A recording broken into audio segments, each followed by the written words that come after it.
Ah, listo. Hola, dije buenas tardes. Buenas tardes, Bueno, compañera Ligia. buenas tardes a todos, a todas. Pues tengo hoy como problemas con este aparato, pero bueno. Ahí vamos, Eh, ahí vamos. Ahí vamos. Bueno, un saludo muy especial a todos, a todas, desde el Comité Ejecutivo de la Central Unitaria de Trabajadores CUT. El único punto en el que estamos dispuestos a trabajar durante este tiempo es cómo es que vamos a hundir la reforma tributaria. Esta es una reforma bastante compleja, extraña, muy regresiva o recesiva, como dicen nuestros abogados, y aparte de eso es una reforma que no tiene casi un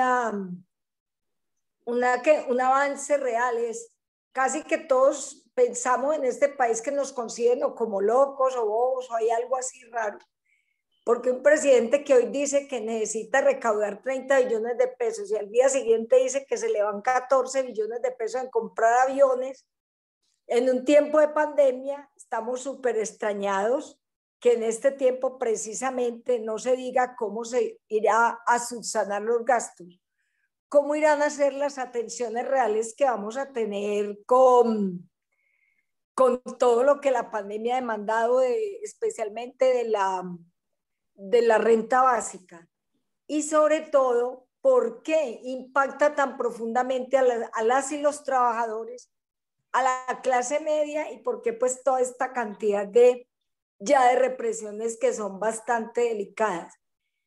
La reforma, algunos dicen que ya está radicada, otros dicen que está apenas cubriendo la mermelada para que no pierdan el impulso, pero lo cierto del caso es que la Central Unitaria de Trabajadores para el 28 de abril emprende la motivación a un paro, y un paro que realmente hunda esta reforma bastante extraña, y no solamente por lo extraña, sino que es una reforma que no tiene una estructura real para tener en cuenta las condiciones que tenemos en el país, y además porque se pretende que una reforma atienda situaciones transitorias.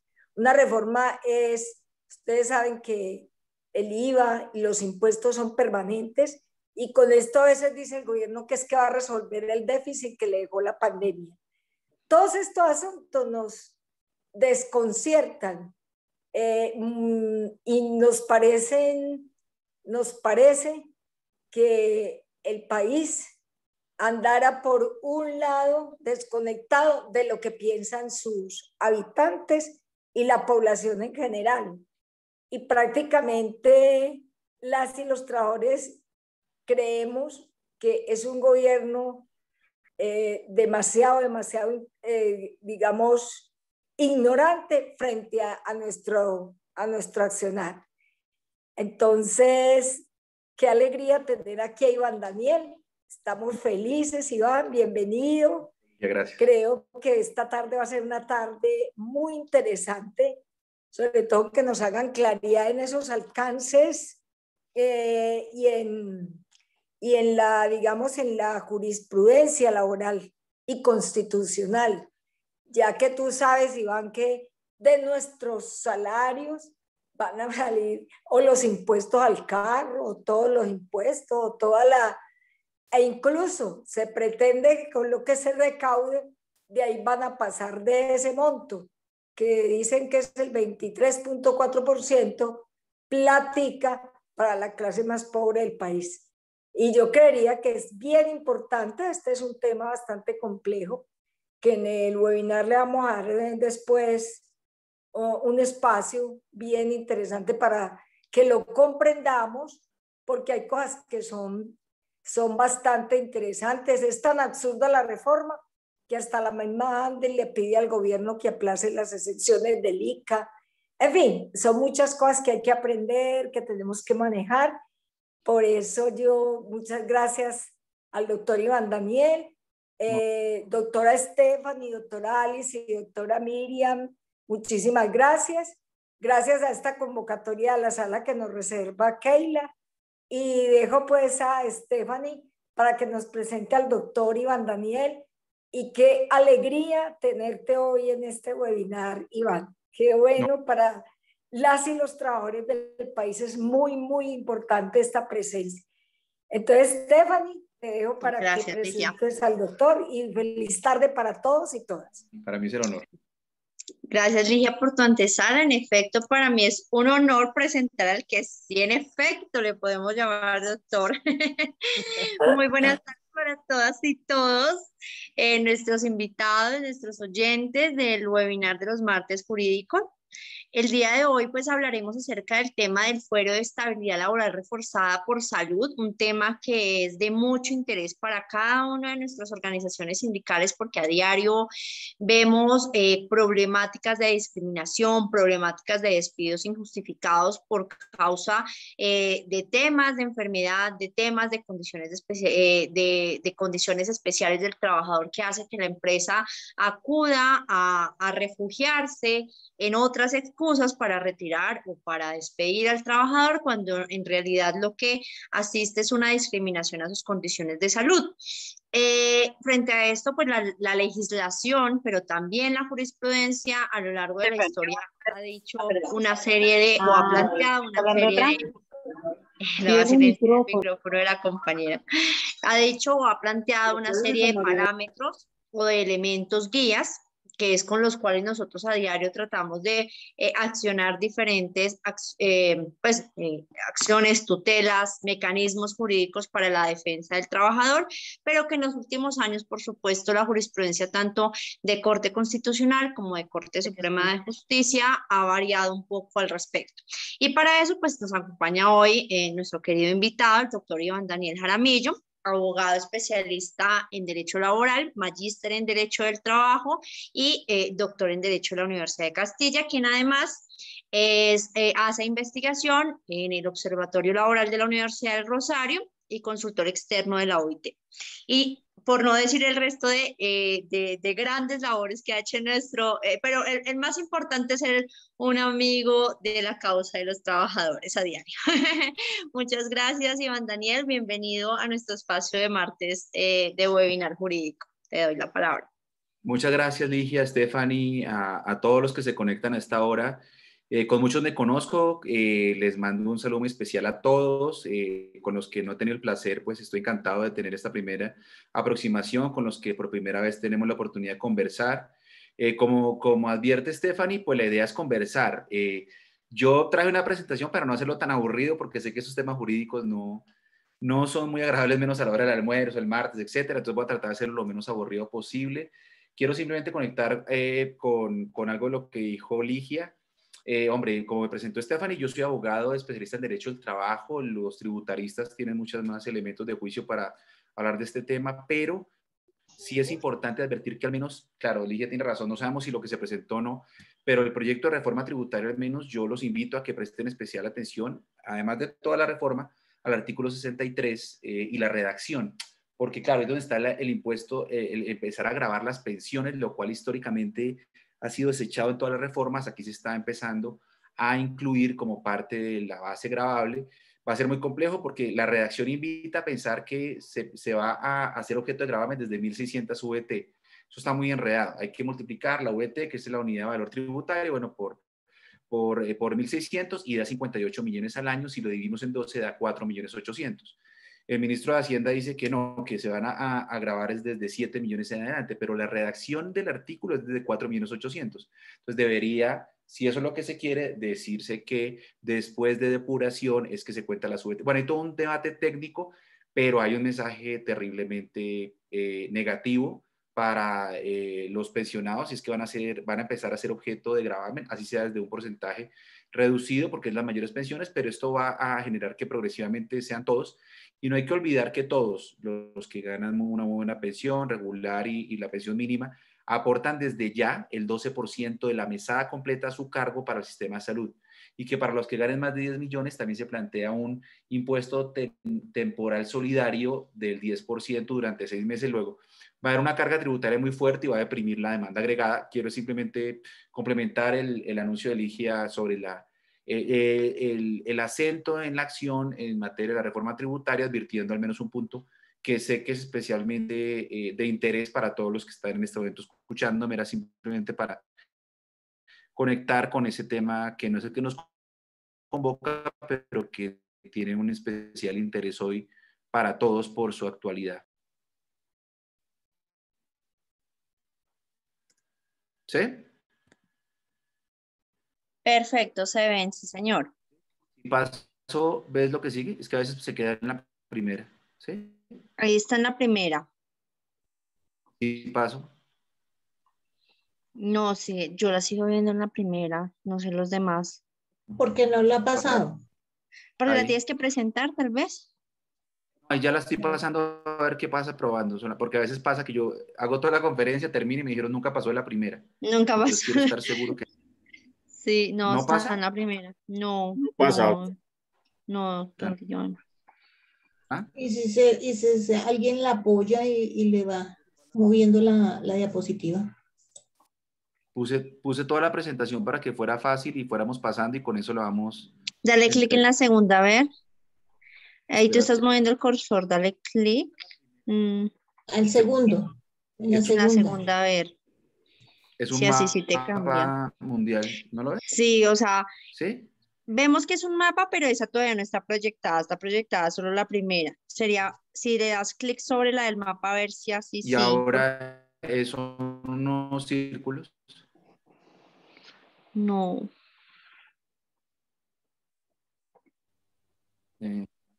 No. Y así. dale clic ¿No? ahí, a ver, pero clic, le estás dando clic y no. Dale clic en esa, a ver. Sí. Y lo pongo en no es para que sea menos aburridora la cosa. No, claro, pero no, ¿No avanza? no. Hacemos algo más fácil aquí a toda y es que te la mande y tú, De ¿no? una. Sí, y tú me dices, de una. Mándala ahí por el WhatsApp, ya la abro. Exacto, porque si no, no va Ok, me me ha habilitas pasado. para compartir, Jorge. Se Puede puede ser. dejar de compartir y volver a compartir de nuevo. Hay veces es por eso. Ah, bueno, sí es verdad, aquí la compañera, que a veces Y uno dejar de compartir y volver a compartir de nuevo. mándame Ok. de todas formas, Doc, pero sí intenta de nuevo compartir, a ver si ya ahora sí. Ay, sí, que están viendo ahí. Ay, ahorita sí estaba completo. Ahora sí, perfecto, ¿cierto? Ya se movió. Ya te lo voy a mandar. Listo. Listo. Me avisan si en algún momento se queda quieto y no pasa, porque a veces ocurre eso, que no. Perfecto. Listo, Doc, perfecto. Ahí vemos, perfecto. Listo. Entonces, bueno, quiero hablar con ustedes de forma muy concreta, muy corta y muy fácil de este tema sobre la estabilidad laboral reforzada por salud, porque ha habido una tendencia últimamente en la jurisprudencia laboral a ir debilitando muchísimo esta figura que es histórica y es de mucho valor para los trabajadores. ¿Por qué? Porque nosotros, es lo primero que quiero decir, nosotros tenemos un sistema bastante débil en materia de estabilidad. Y es que Colombia se escribe un modelo de estabilidad relativa impropia, eso está muy enredado, es decir, que en Colombia el despido es libre. Entonces, a cualquiera de los trabajadores del país, a cualquiera de los 23 millones de ocupados, solo 8 millones tienen un contrato de trabajo, pero bueno, a cualquiera de esos 8 millones, el empleador en principio los puede despedir, sin ninguna, claro, no va a argumentar ninguna razón discriminatoria, nadie lo va a hacer así, pero lo pueden despedir y le pagan a cambio una indemnización. Eso es estabilidad relativa impropia, es decir, a cambio de una indemnización, yo puedo ser despedido en cualquier momento. Eso le da poderes patronales muy fuertes en Colombia y debilita muchísimo el tema de la estabilidad laboral. Por eso tenemos mecanismos de corrección como los fueros. Uno de esos fueros es el fuero sindical, que ustedes conocen muy bien. Otro de esos es este tema de fuero por salud. Entonces, lo primero que yo quiero decirles en mi intervención, yo no sé, Stephanie, ¿ellos pueden hablar cuando quieran o cuál es la lógica? Que anoten las, no sé, o cómo vamos a hacer. Sí, yo pensaría que hacer una primer como tanda de tu intervención, Okay. pueden ir anotando las preguntas en el chat o ahí pues tenerlas y en 30 minuticos hacemos una primera ronda, si te parece bien. Sí, porque yo no quiero hablar yo unilateralmente. Ok, sí, apenas tú nos digas, listo, abramos espacio en esta primera tanda de preguntas, abrimos de una. Sí, para que sea lo más generoso posible con las intervenciones de todos. Entonces, Listo, señor. yo personalmente, cuando hablamos con Stephanie, el título de este encuentro, yo no estaba convencido, le decía, no, yo no creo, y lo discutimos, Stephanie no me va a mentir, por lo menos 2 o 3 días. ¿Por qué? Porque yo he sido un partidario de abandonar el enfoque tradicional de sesgo patronal que la mayoría de mis colegas tienen cuando hablan de este tema. Entonces, usted mañana tiene que dar una charla para todos sobre discapacidad y derecho al trabajo. Y claro, yo la montan y parten del artículo 26 de la ley 361 que ya vamos a revisar sobre el famoso fuero y la estabilidad laboral reforzada.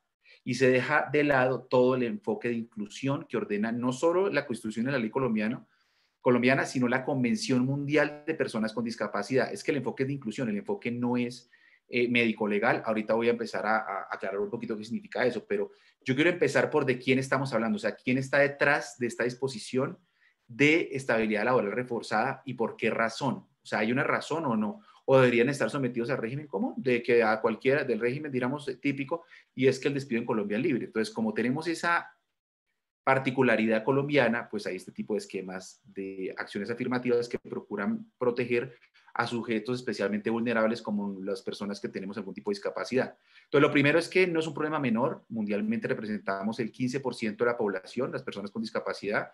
Luego, es un tema al que hay que prestar especial atención. Hay unas cifras allí que lo caracterizan y tal.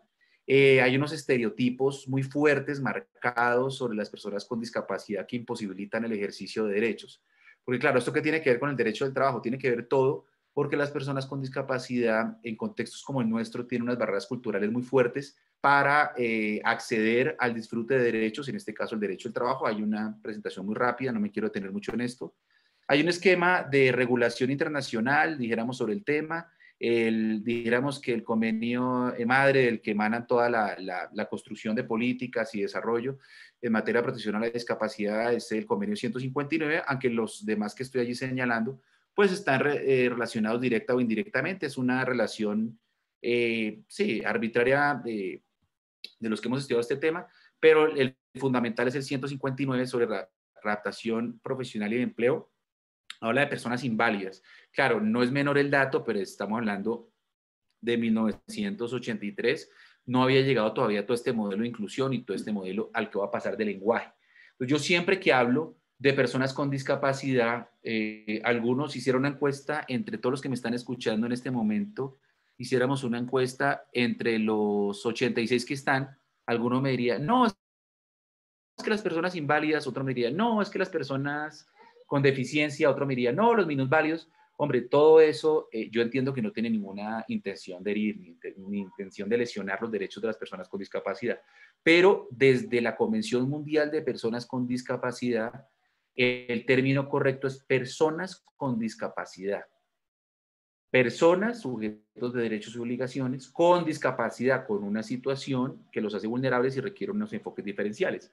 Trabajadores con discapacidad, no minusválidos, o bueno, otro tipo de términos, que yo no creo que por ahí pase la política de inclusión, pero tiene mucho que ver con el lenguaje. El que esté aquí escuchándome y tenga idea de otros idiomas, dirá cómo se dice en inglés discapacitado cuando van a Estados Unidos y piden una ayuda. Handicap. Entonces, hand, la mano, cap, el gorro, entonces la mano en el gorro.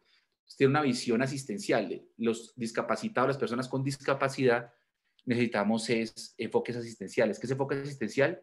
Pobrecito, qué tragedia, está en silla de ruedas, hay que hacer todo para que el Estado lo mantenga porque él no puede aportar a la sociedad. Esa es una visión derogada, digamos, superada hace más de 3 siglos o 4 siglos. Es decir, es un enfoque médico-biológico totalmente desconectado con la visión de inclusión. Entonces, esta sentencia que traigo a colación, la 458 del 2015, de hecho vamos a ver ahorita una norma que fue actualizada por esta sentencia.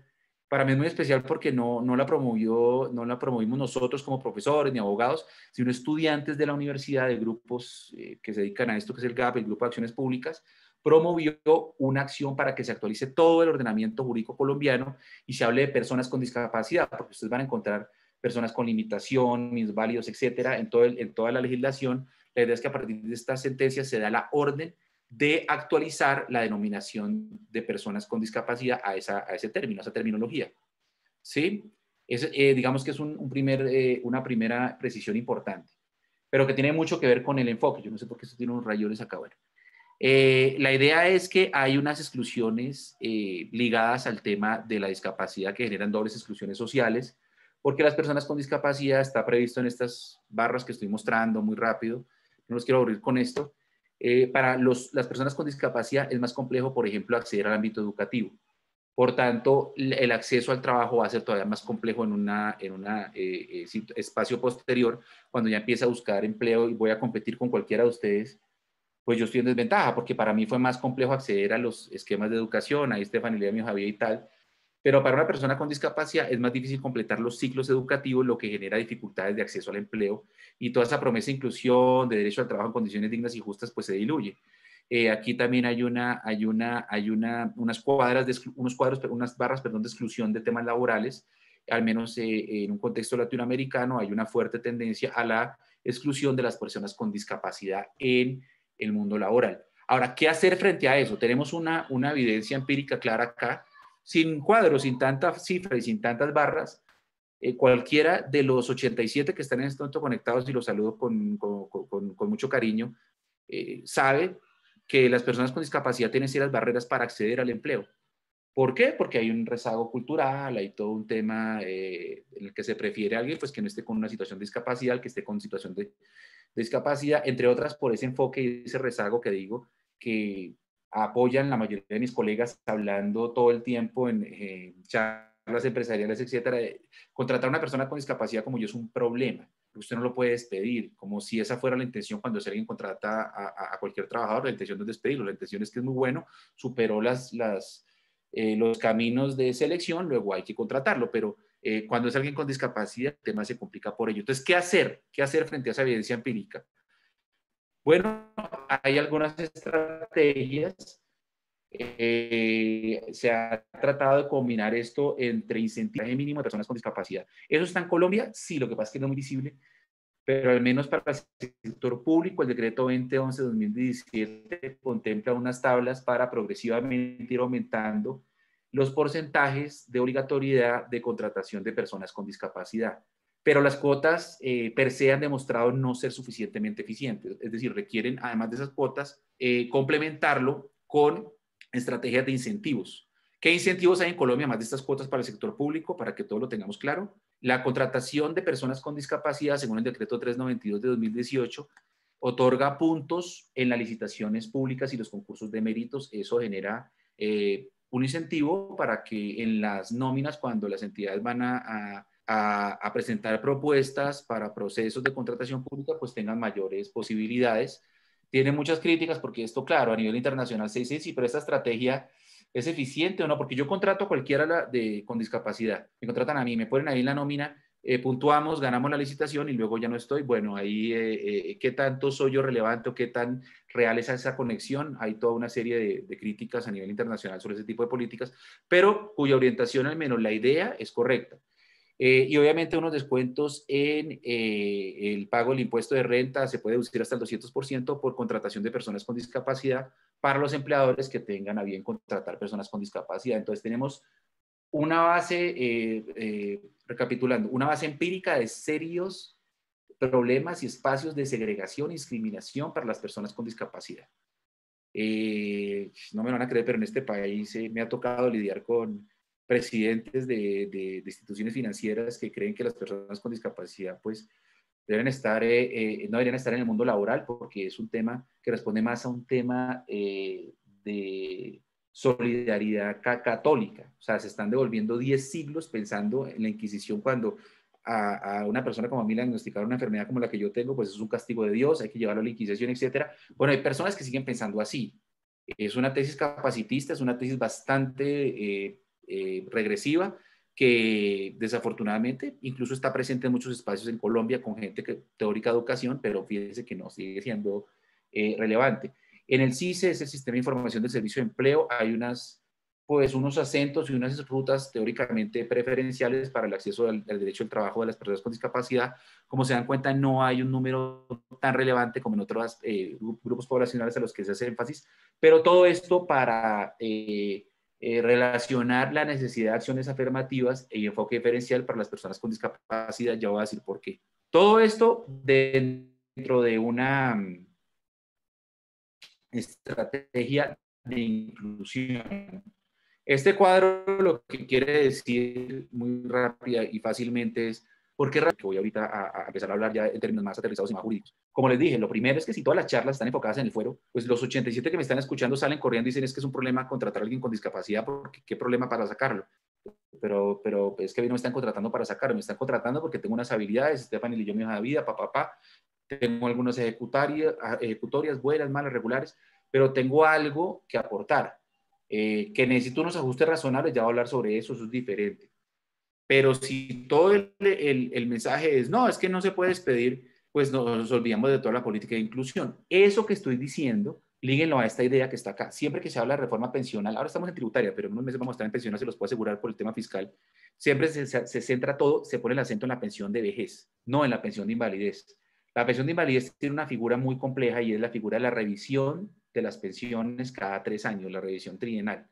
Entonces, los que me están escuchando, alguno que haya estado relacionado con esto, sabrá que las personas que se pensionan por invalidez cada 3 años son revisadas para ver si ha mejorado la capacidad laboral, por tanto se disminuye la pensión o incluso se pierde si supera menos del 50% de capacidad laboral.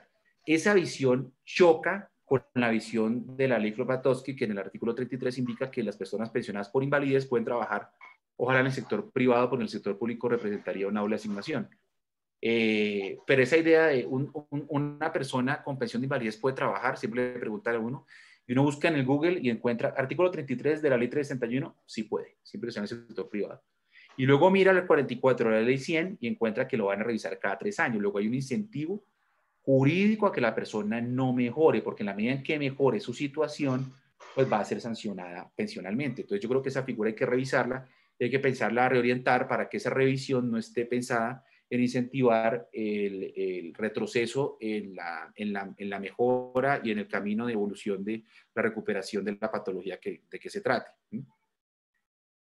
Entonces, ¿de qué se trata esto?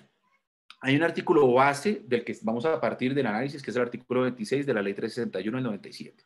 Entonces, hay una restricción del despido, como les digo, que es libre en Colombia para las personas con discapacidad. Entonces, la discapacidad de una persona no puede ser motivo para obstacular su vinculación laboral a menos de que se demuestre claramente incompatible e insuperable. No puede ser despedida o su contrato terminado por razón de su discapacidad, salvo que media autorización del trabajo. Si es despedida, lo que tiene derecho, dice la ley, es una indemnización superior de 180 días adicionales a lo que correspondería.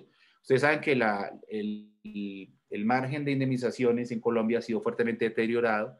Desde la ley 789 de 2002 ha sido fuertemente reducido. Luego, además de ello, hay una acción afirmativa de la ley y es que se va a complementar con 6 meses más de indemnización. Esa es la regla. La Corte Constitucional examina esta norma en la sentencia C531 del 2000 y encontró que esa es una medida incompleta, que no solo debe reconocerse la indemnización de 180 días, sino complementarse con la nulidad del despido. Es decir, debería haber derecho a reintegro, porque no puede ser que entonces yo pago y lo despedí. Esa no es una medida completa a juicio de la Corte para proteger a esta población vulnerable, y por eso se impone la nulidad, es decir, el reintegro para trabajadores despedidos sin que medie autorización de la Oficina de Trabajo.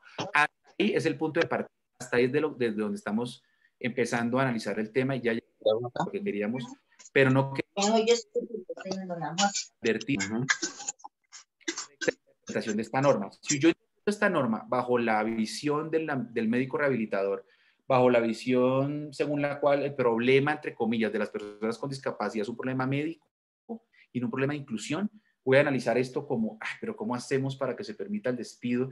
¿Y cómo hacemos para tener un porcentaje exacto que me diga a mí a partir de dónde puedo despedir? Si esa es mi visión, que es un problema médico y que el médico es el encargado de las personas con discapacidad. Si mi visión es de inclusión, la visión según la cual una persona con discapacidad lo que tiene que ser objeto de políticas de enfoque diferencial para que pueda disfrutar de derechos, entre otros el derecho al trabajo, va a cambiar mi respuesta. Entonces, ese es el punto de partida del que yo quiero que todos tengamos como una comunión de por qué razón se llega a conclusiones para mi gusto acertadas o no en función de esa lógica, que no la digo yo, la impone la Convención Mundial. Entonces, en esa versión tenemos la Convención Mundial de los Derechos de las Personas con Discapacidad, que como les digo, entre otras nos indica cómo se debe denominar de forma correcta este grupo poblacional, ¿no? A mí no me molesta que me digan inválido, discapacitado.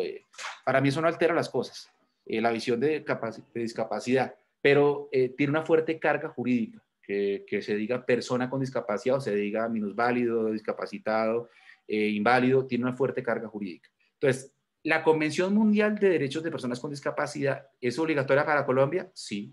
¿Por qué? Porque la ley 1346 de 2009 la aprobó. Entonces, no es que Colombia quiera optar o no por seguir esos parámetros. Esa convención adscribe el tema de la discapacidad al modelo biopsicosocial, al modelo social, al modelo de derechos. No es el modelo médico-rehabilitador. El modelo médico-rehabilitador es cómo hacemos para que la persona mejore. El Estado debería, entonces, en mi caso, darme la silla de ruedas y debería darme una renta básica para que yo viva, pero no hay un pensamiento de inclusión, no está adscrito a un modelo de inclusión en el que yo pueda disfrutar de derechos integros del trabajo, ¿sí? Las personas, fíjense en la definición de personas con discapacidad de la Convención. Las personas con discapacidad incluyen aquellas que tengan deficiencias físicas, mentales, intelectuales o sociales a largo plazo, que al interactuar con diversas barreras puedan impedir su participación plena y efectiva en la sociedad en igualdad de condiciones con los demás. Bueno, no nos conocimos con los 94, pero si esta conferencia fuera en otra época y estuviéramos en un encuentro presencial, y Stephanie me dice, mira, es en el hotel tal, en el 10º piso. Yo no puedo dar la clase, no, la conferencia, no puedo llegar al encuentro. Porque si no tiene ascensor ese hotel, yo voy a llegar a las 3 de la tarde, ustedes van a estar bravos, yo voy a estar molesto, voy a estar cansado, no voy a tener fuerza para, para el encuentro, para poder compartir con ustedes estas reflexiones, y yo no voy a poder, digamos que, desarrollar esta actividad. Si en ese hotel hay un ascensor, yo llegué, di la conferencia, hay una rampa para que yo pueda llegar al ascensor con mi silla, va a ser diferente. Entonces, fíjense que al interactuar con la sociedad, yo sería discapacitado para dar esta charla. En la medida en que tenemos esto de la tecnología y puedo yo llegar y tal, está el ascensor y están las rampas, ya no soy una persona con discapacidad. Si cualquiera de los 95 que está aquí en este momento usa anteojos como yo le digo, quítese los anteojos y usted me va a leer las gráficas que yo había puesto antes, pues esa persona me va a decir, oiga, no veo, no puedo. Esa persona es una persona con discapacidad para seguir esta charla. Apenas él se pone los anteojos, corrige el problema que tenga, puede ver y me puede decir, sí, dice tal porcentaje, tal, perfecto. Entonces, fíjense que la discapacidad es un tema medido no en porcentajes médico-científicos, sino en temas de relación con la sociedad y las barreras para la participación efectiva. Es una visión distinta. La ley 1618-2013, en el mismo sentido, establece, es la ley estatutaria de personas con discapacidad en Colombia y establece la misma definición. Aquellas personas que tengan deficiencias físicas, mentales, intelectuales, que al interactuar con barreras, incluyendo las actitudinales, puedan impedir su participación plena y efectiva. Entonces, ¿qué es?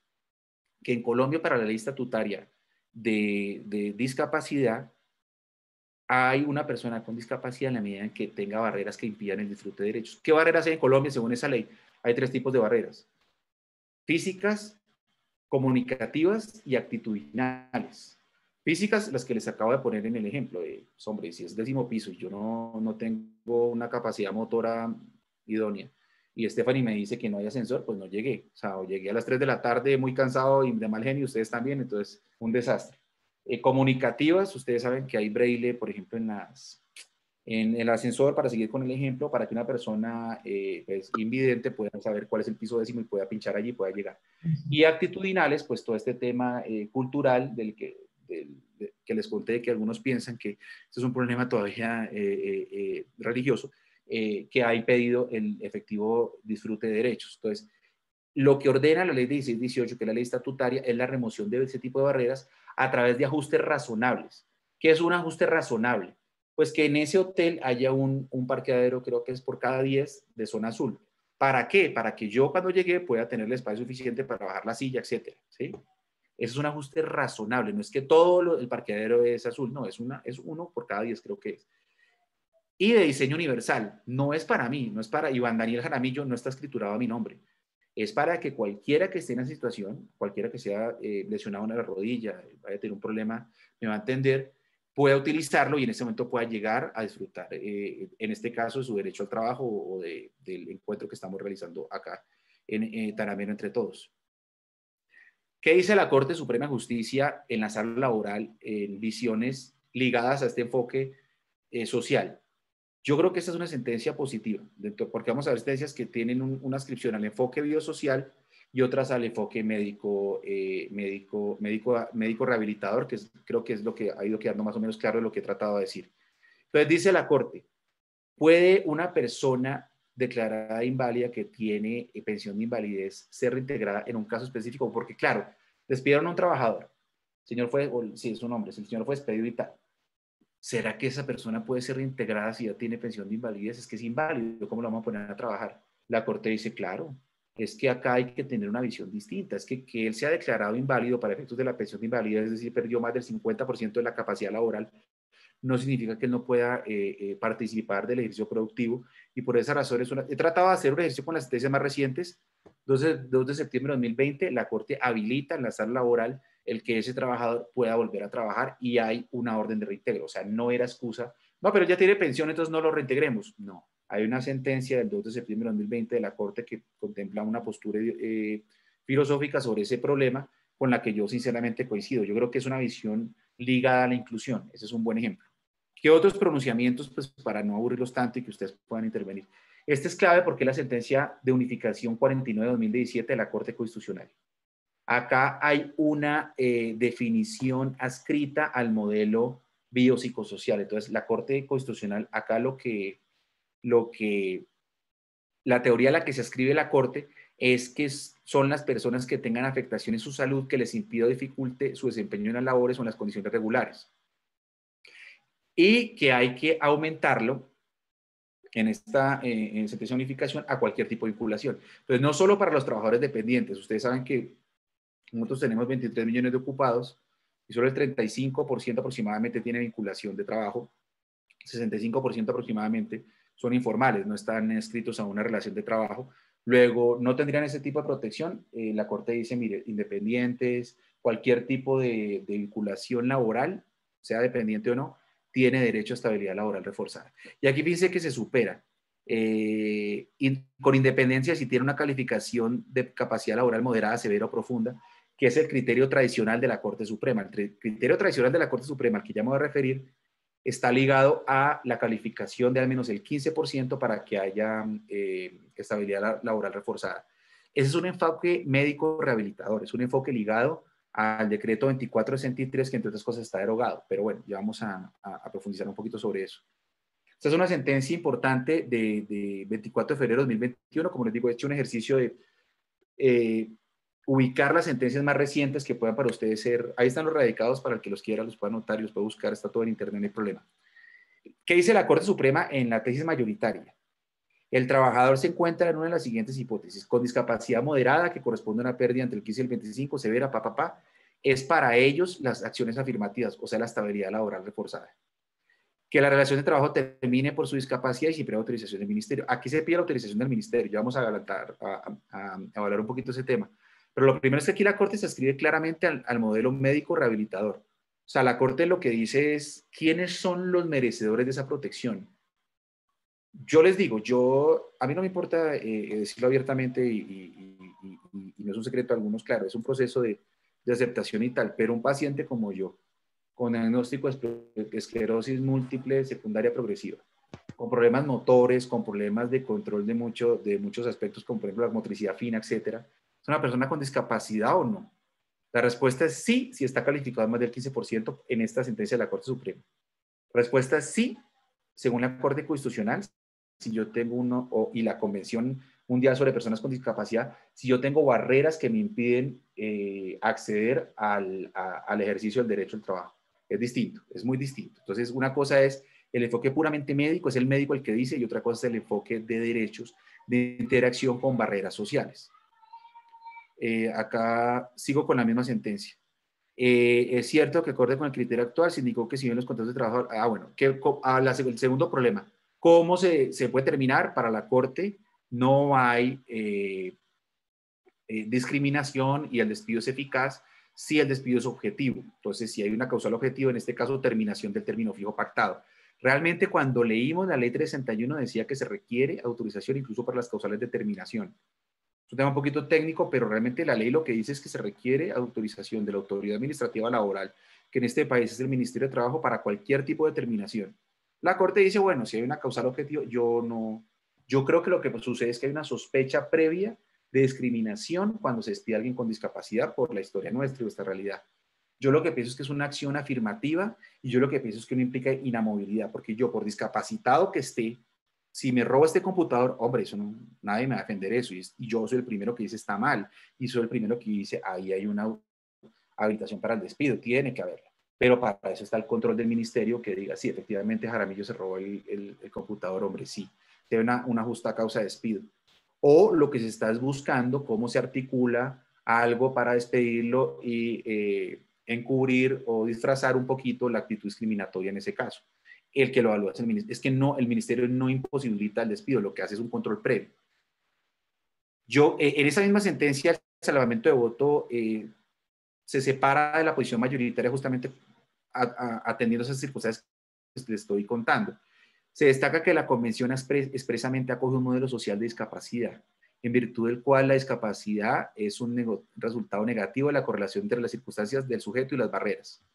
El decreto 2463 es un rezago del modelo médico rehabilitador. Entonces, claro, el decreto 2463 en ese momento, porque claro, las sentencias de la Corte se profieren en 2021, pero el caso tuvo lugar cuando seguramente el decreto estaba vigente. Ese decreto se puede aplicar de manera pura y simple o hay que actualizarlo a la Convención Mundial. Yo estoy convencido que hay que actualizarlo a la Convención Mundial, a la que Colombia se comprometió seguir y adscribir su política de inclusión, creo yo. La discapacidad entonces no es un dato numérico, no es una pérdida de capacidad laboral. Hay unos ejemplos muy importantes y muy interesantes allí de algunos casos específicos como los que yo estoy tratando de poner para que se entienda, pero yo no creo que la discapacidad dependa de una calificación médico-científica puramente en ese espectro. Yo creo que hay que ampliarlo al modelo social de qué tanto impide o no el disfrute de derechos ese tipo de calificaciones, para tener un enfoque mucho más alineado a la Convención Mundial de Personas con Discapacidad. Yo creo que mantenernos en ese criterio de los porcentajes, pues no sigue suficientemente la idea de la Convención Mundial de Personas con Discapacidad, por una parte, y segundo, siempre me dicen, sí, pero es que el empleador necesita tener seguridad para saber si puedes pedir o no. Claro, pero es que se trata de, primero, una de las medidas más fuertes que hay, un libro famosísimo, el despido o la violencia del poder privado. Trata de expresar muchísimo qué implica una decisión de despido y por qué razón hay una protección especial para unos grupos poblacionales especialmente vulnerables. Yo creo que ahí podemos empezar a ir intuyendo un poquito en esas dos tesis, tanto la tesis central de la sentencia como la tesis del salvamento de voto, qué hay detrás. A mí lo que me interesa es que se entienda qué hay detrás. Detrás hay una adscripción clara al modelo médico rehabilitador. Detrás hay un desfase o una disfuncionalidad de lo que quiere la Convención Mundial de Derechos de Personas con Discapacidad a la que nos ascribimos. Por eso es tan importante manejar este tema. Y esta es una sentencia también reciente, que es la más difundida, que ha generado mayor preocupación en todas las asociaciones de personas con discapacidad, etcétera, y es que el empleador no está obligado a obtener el permiso del ministerio cuando la terminación del contrato es con justa causa. Es una tendencia que venía de 2015 y 2021 nuevamente se reitera. Solamente cuando hay una incompatibilidad de la discapacidad con las labores encomendadas al trabajador, hay que pedir la autorización. Bajo esta tesis, pues todos los empleadores van a decir, no, pero fue por justa causa. Sí, pero nosotros sabemos que las justas causas, sí, pero hay que articularlas, hay todo un procedimiento, está la sentencia 593. Acá no se diferencia como en España determinación objetiva y subjetiva. Hay una dificultad en esto, y yo sí creo que la ley 361 es clara. La ley 361 es clara en que el permiso del ministerio, la autorización, es para cualquier forma de terminación cuando hay incompatibilidad. Entonces, digamos que hay un retroceso muy fuerte y hay una habilitación cuando quiera que se trate de situaciones de despido originadas en justas causas. En este caso, era una trabajadora a la que se le imputaba el tema de revelado secretos de los libros de contabilidad y la nómina, etcétera. Pero es que más allá de eso, vuelvo e insisto, el ministerio no va a decir que ahí no hay o si hay justa causa. El ministerio lo que va a revisar, o al menos es el papel que le encomienda la ley, es este despido discriminatorio, ¿no? A la señora le están armando allí para ver si logramos despedirla, porque no tenemos el problema del fuero, entonces ¿cómo lo liberamos? Yo creo que en eso hay que tener mucho cuidado. Está la misma gente. Aquí continúa. Bueno, no procede el amparo, ya es cuando en el proceso no se acredite la existencia de una justa causa, no se requiere autorización del ministerio, ahí hay un fuerte retroceso. Finalmente, quiero también traerles a colación esta sentencia también reciente de la Corte Constitucional 434, es para darles sentencias de base que ustedes pueden revisar luego, están todas abiertas en el Google, las pueden ver. Y acá nuevamente, la garantía de estabilidad ocupacional por motivos de salud se predica de todo individuo que presente una afectación en la misma situación que puede considerarse como una circunstancia que genera debilidad manifiesta y la persona puede verse discriminada. Nuevamente, si se pretende vincular a una persona que presenta una afectación, debe contar con la autorización de la oficina del trabajo. De no ser así, dicho acto sería ineficaz. Luego, sigue habiendo diferencia de criterios en muchos aspectos en este tema de la protección de las personas con discapacidad, pero yo vuelvo y les digo, una persona con discapacidad, la visión asistencial histórica no es lo que quiere. Una persona con discapacidad que sufre una situación en su salud, que queda en silla de ruedas, que tiene un problema y es invidente, que no tiene motricidad fina, etc. Yo lo digo por experiencia, en muchos debates que hemos estado en el Congreso acompañándolos a ustedes, a todos ustedes, a Ligia, a Stephanie. Yo recuerdo que alguna vez una ministra me decía, sí, profesor, pero es que no sé cuántos números de días al año se perdieron el año pasado por incapacidades. Y esas personas, el empleador tiene la imposibilidad de despedirlos. Y yo le decía, mire, señora, yo respeto mucho su postura porque obviamente lo primero es que somos respetuosos de todas las posturas para poder hacer un debate académico serio. Pero yo personalmente, yo voy a un centro oncológico y esto no es un argumento, digamos, personal ni nada, voy a un centro oncológico cada mes para hacer mi tratamiento. Yo ahí encuentro personas con lupus, con Guillain-Barré, con cáncer, con diabetes, haciéndose sus tratamientos, y yo no veo a nadie contento, ni, ay, qué berraquera, no me pueden despedir, entonces no va a hacer nada. Yo veo a personas con toda la intención de salir de la terapia, a ver cómo pueden ejercer las labores a las que se dedican, etcétera, cómo pueden contribuir con todas sus actividades de cuidado, con todas sus actividades laborales, etcétera. Yo no veo personas allí aprovechándose de nada. Entonces, claro, que hay gente que abusa, pero no por eso, como digo yo, vamos a eliminar los semáforos en rojo porque hay gente que se los pasa. Pues eso, desafortunadamente, hay gente que lo hace, pero la idea de corrección del ordenamiento laboral, que al final es eso, corrección social, para eso está el derecho al trabajo, es lograr adscribir el modelo laboral al modelo de derechos de inclusión. Yo que quisiera, de los 100 ya, bueno, muchas gracias por tanto interés que me están escuchando, que ustedes como dirigentes sindicales, como personas que pertenecen a un sindicato, etcétera, hombre, empezar a incluir esto en el discurso. Entonces, yo que quisiera que mañana cualquiera de los que me está escuchando, y yo me acuerdo que el profesor dijo algo cuando estén armando los pliegos. ¿Cuál es la ley? Ahí está en la presentación, 16-18, sí. ¿Por qué no promovemos, a partir de la negociación colectiva, que es un espacio poco explorado, claro, en cada lógica, porque sé que cada organización tiene su lógica, espacios de remoción de barreras físicas, actitudinales y comunicativas, y sea una conquista, una reivindicación sindical, proponer espacios de ajustes razonables y diseño universal. Muchas empresas no lo cumplen, muchas empresas no han empezado a incluirlo, muchas entidades públicas incluso no lo han empezado a incluir todavía, y termina viéndose como un favor. Son ajustes, son derechos de inclusión.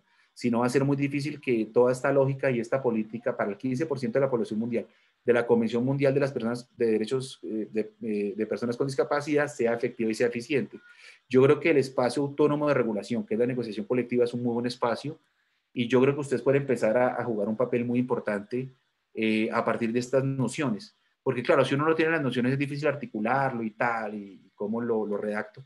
Pero creo que ahí están las pistas. Yo fundamentalmente, Convención Mundial de Personas con Discapacidad, Ley 1346, Ley 1618-2013, y tratar de seguir evolucionando más allá del despido de la política de inclusión y cómo hacemos para que el artículo 26 se siga manteniendo como un dique de contención al despido. Vuelvo y les digo, ¿por qué razón es importante los fueros en Colombia? ¿Por qué razón tenemos todo este discurso que a veces nos invitan internacionalmente y no nos entiende? Pero ¿cómo así fueron? ¿No?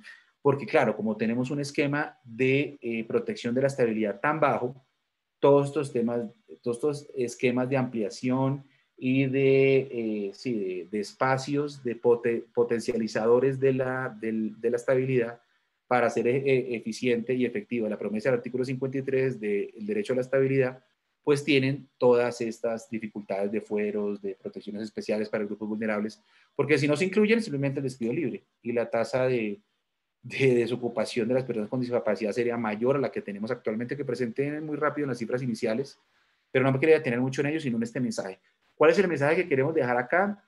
Hombre, qué bueno que ustedes empiecen a relacionarse con esto, qué bueno que empecemos a ver en los pliegos reivindicaciones de ajustes razonables, de remoción de barreras, de inclusión, ojalá de cuotas, bueno, no sé en cada realidad cómo se pueda negociar esto y cómo puedan traducirse esto a la realidad, incentivos, etcétera, pero yo creo que uno de los espacios que no hemos llenado suficientemente y que sobre el que no hemos tenido suficiente desarrollo es este, más allá de las leyes del fuero, porque si nos quedamos en la ley del fuero, pues va a pasar lo que pasa, y es que las personas con discapacidad tenemos unos problemas terribles para ser contratados, porque el mensaje normalmente de mis colegas es ese: uy, cuidado con una persona con discapacidad, cuidado no.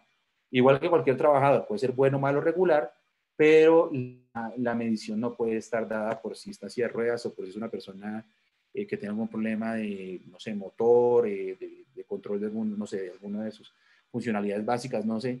Yo creo que hay que empezar a mutar, y en eso tiene mucho que decir el sindicalismo.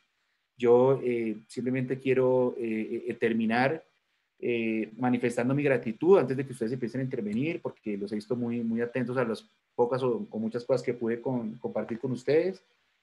No se les olvide que si no existieran políticas de inclusión, si nosotros no simplemente tuviéramos el modelo médico rehabilitador, si nosotros nos quedáramos en el enfoque religioso incluso de la discapacidad, pues no tendríamos la maravilla de Borges, no tendríamos a Andrea Bocelli, no tendríamos a Stephen Hawking. Quiero terminar con esto muy rápido, y es que siempre yo digo, hombre, mi amor por la lectura nació a partir de la Borges, y eso lo dicen muchos colegas, muchas personas aficionadas a la literatura. Y muchos no se han enterado que Borges pues tiene un problema, como decía él, de ceguera modesta, decía Borges. Y justamente cuando empezó a detectarse el problema en la mácula y empezó a quedar ciego, a Borges se le cumplió el sueño de la vida, y era ser nombrado director de la Biblioteca Nacional en Buenos Aires. Entonces siempre Borges relata eso en el poema Los Dones de forma hermosísima, y es que nadie rebaje a reproche o censura esta declaración de la maestría de Dios, que al tiempo me regaló los libros y la noche. Yo por ahí dejaría, Estefan, y quiero que los que quieran intervenir, que es más importante lo que ustedes digan que lo que yo diga, porque yo soy un profesor, yo no sé mucho, ustedes saben mucho más de esto que yo porque están relacionados con la realidad. Gracias, doctor Iván Daniel, muy, muy modesto. Muchas gracias por esos aportes. Recordarles, ya vi que hay unas preguntas, ya voy a dar la palabra. Recordarles que las presentaciones las pasamos vía WhatsApp a los grupos, correo electrónico, y que esta presentación también, tanto la grabación del día de hoy, hacemos el trabajo de presentarla en nuestra web de equipo jurídico CUT-CTC, máximo en 2 días ya está ahí para que lo tengan en cuenta.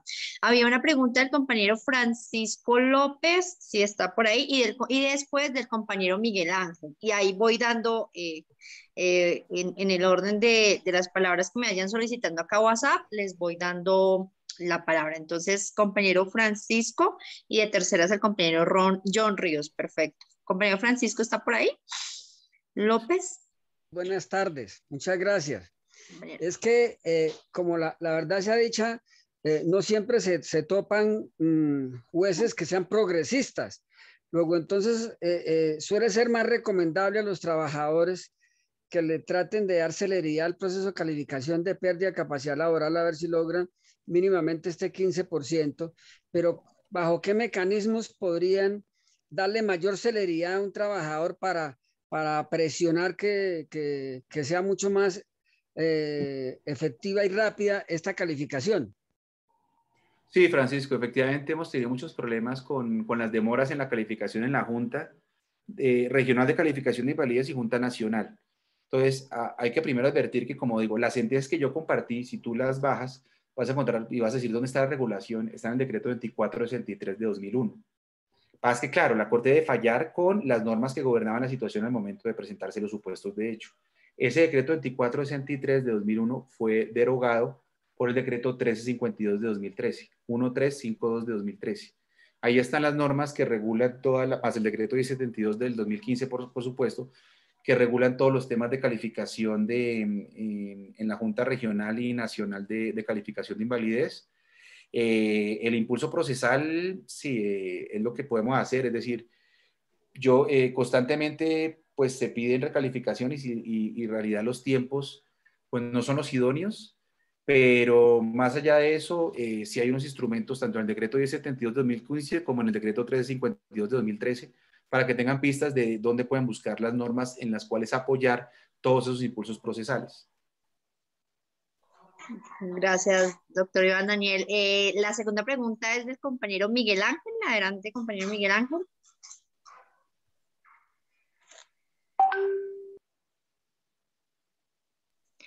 Creo que el compañero, no sé si... No, no, yo estoy aquí. Buenas tardes. Hola, compañero Miguel. No, preguntaba yo que si esta sentencia de la Corte Suprema de Justicia para debilitar la estabilidad reforzada y todo el tratamiento a las personas en condición de discapacidad no es demandable por inconstitucional o por estar por fuera de la ley. Sí, esta y... Bueno, para mí, no es que esté por fuera de la ley, sino yo tengo un criterio distinto y esta. O contraria a la ley. Sí, Miguel, claro, entiendo. Lo que pasa es que, claro, el juicio de constitucionalidad es entre leyes y la Constitución, ver qué tan compatibles o no son. Las sentencias son interpretaciones en sede constitucional o ordinaria que son de cada corporación propia. Lo que podría caber es que en esas decisiones los accionantes, el casacionista, luego de tener esa sentencia, interpusieron una tutela por vía de hecho contra esa sentencia de la Corte Suprema de Justicia de la Sala Laboral. No conozco que se haya interpuesto, pero aprovechando tu pregunta, ¿qué termina pasando? Que si el que haya seguido mi charla con relativo juicio va a decir, no, pero si usted me está presentando este criterio, y me está presentando este criterio, y yo tengo una situación específica, pues yo me sigo por este criterio, pues yo simplemente, ¿qué es lo que termina pasando? ¿No? Normalmente esto se reclama por acción de tutela y no por proceso ordinario, apoyado en la SU 049-2017 y la T 434-2020. Entonces pueden haber, no es que la sentencia como tal se pueda llevar en un juicio de constitucionalidad en una acción pública, no.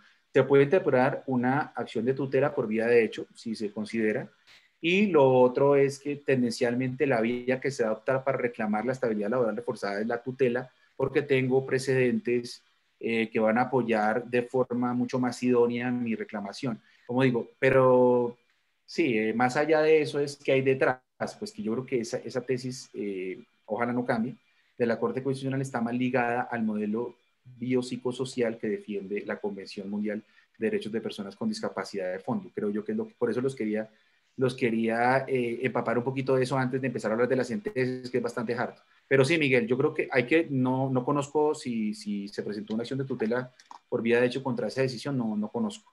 Pero habría que indagar un poquito a ver si se presentó y ver qué respuesta se dio en sede constitucional ante un juez, ¿no?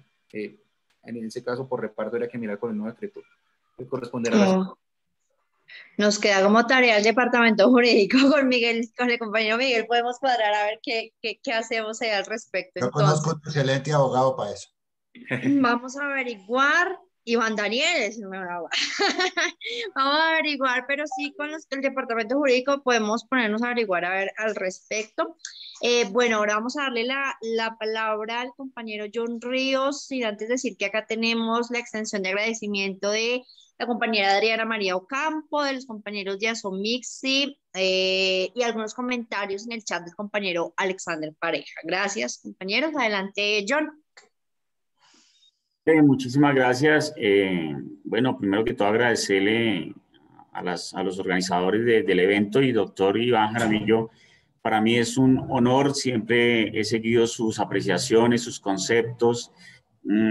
¿Y por qué me enfatiza mucho y me agrada estar acá? Porque durante años hemos venido defendiendo la estabilidad laboral reforzada y para nosotros es muy importante que se den estos espacios y que muchos más compañeros conozcan sobre la estabilidad laboral reforzada, que sin lugar a duda parte del historial que tiene, esa historia que tiene de construcción de fuerza a los trabajadores, también data una historia que han querido acabar con ella. La estabilidad laboral reforzada del artículo 26 ha sido objeto de ataque desde diferentes sectores del empresarial, el gobierno, en algún momento, si no estoy mal, como en el 2000, tal vez 16, 17, nos encontramos en un evento que se organizó en el Congreso donde se habló de un decreto borrador que tenía el Ministerio del Trabajo, donde pretendía eliminar el permiso del Ministerio del Trabajo para poder despedir los trabajadores. Y así ha pasado desde el 2012, 2016, 2015, 2018, hasta el 2020, que se han presentado estos ataques. Nosotros, desde nuestra organización sindical, pues no solamente trabajamos en pro de los trabajadores afiliados acá, sino en pro de defender y en pro de llevar este derecho a nivel nacional a diferentes departamentos. A mí me preocupa, doctor Iván, que bueno, sean esos espacios hacia los trabajadores para que tengan el conocimiento, pero hoy se gesta desde el otro lado espacios mucho más agresivos.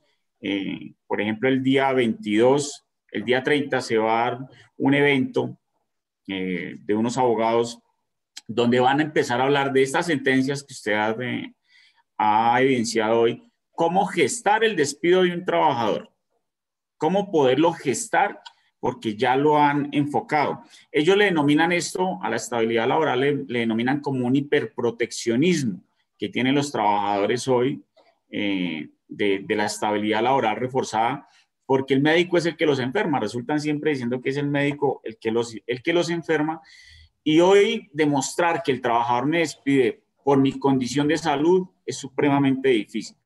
Aun cuando los compañeros no evidencian que de las empresas se está dando estas figuras de segregación y exclusión de los trabajadores. Ellos a veces no lo comprenden mucho y es importante que de pronto ellos lo demuestren porque es el disfraz que se tiene para poder despedir a un trabajador.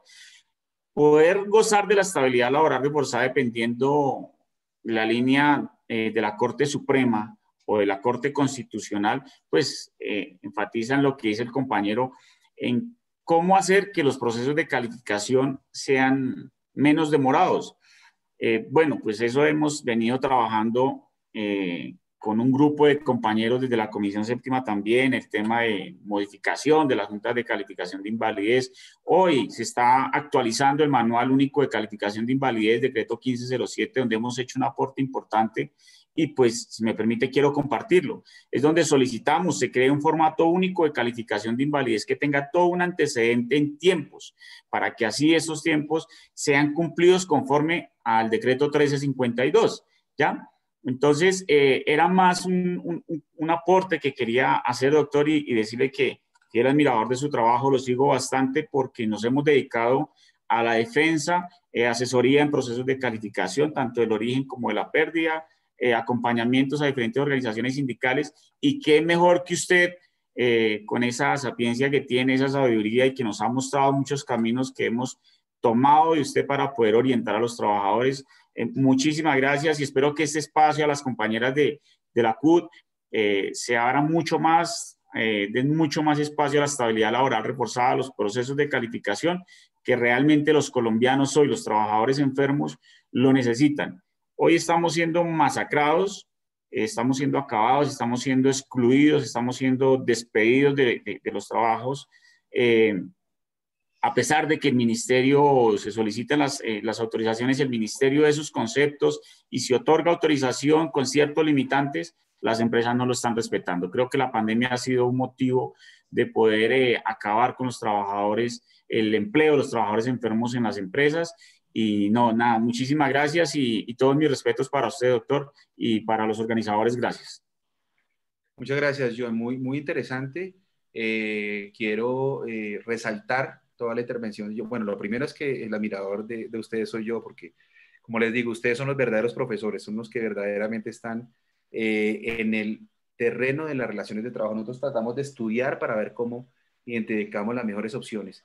Pero sí, yo definitivamente, desafortunadamente, y esa es una tendencia muy europea, el derecho al trabajo siempre es visto, se culpabiliza de las situaciones de crisis. Entonces, claro, es culpa del derecho laboral y esa protección, que hay una hiperprotección, y entonces por esa razón las personas con discapacidad tenemos estándares de empleabilidad tan bajos. Ninguna persona con discapacidad, ninguna persona que yo conozca, que conozco bastantes, porque como les digo, pues son colegas míos cuando vamos a los tratamientos, ninguna persona quiere una visión asistencial, ninguna quiere que le amparen, como decía yo en un ejemplo burdo un poquito, que me robé el computador e igual por ser con discapacidad no haya despido. Ninguna quiere que no se le deje trabajar. Y es uno de los grandes problemas, ya que hablo desde el punto de vista personal, iniciales cuando uno le diagnostican alguna enfermedad progresiva, crónica o que le va a generar algún tipo de discapacidad, es eso. Bueno, además de todo el tema social, ¿qué va a pensar mi empleador y yo cómo voy a hacer para mantener mi ciudadanía social a partir del trabajo? Estoy de acuerdo, John, y desafortunadamente es así, se está todavía hoy 2021, es increíble, 2021, 20 de abril de 2021, están tramitando proyectos de ley para derogar esa protección especial para el despido en caso de trabajadores con discapacidad, como si no fueran sujetos vulnerables, beneficiarios de un enfoque diferencial. Y el tema de la actualización del MUSI, el Manual Único de Calificación de Invalidez, conforme al decreto, es una necesidad imperiosa e ingente para que se agilicen los procesos de calificación. Yo insisto en que, claro, el enfoque social no desecha el enfoque médico. Claro, pues una persona con discapacidad tiene una base de partida del tema médico, pero nuestra labor como abogados, como sindicato, como pertenecientes al mundo laboral es distinto, es como removemos barreras para que haya inclusión. Como les digo, ninguna persona con discapacidad, no se les olvide, quiere hoy en el siglo XXI enfoques asistenciales, quiere enfoques de inclusión, de remoción de barreras, es lo que queremos.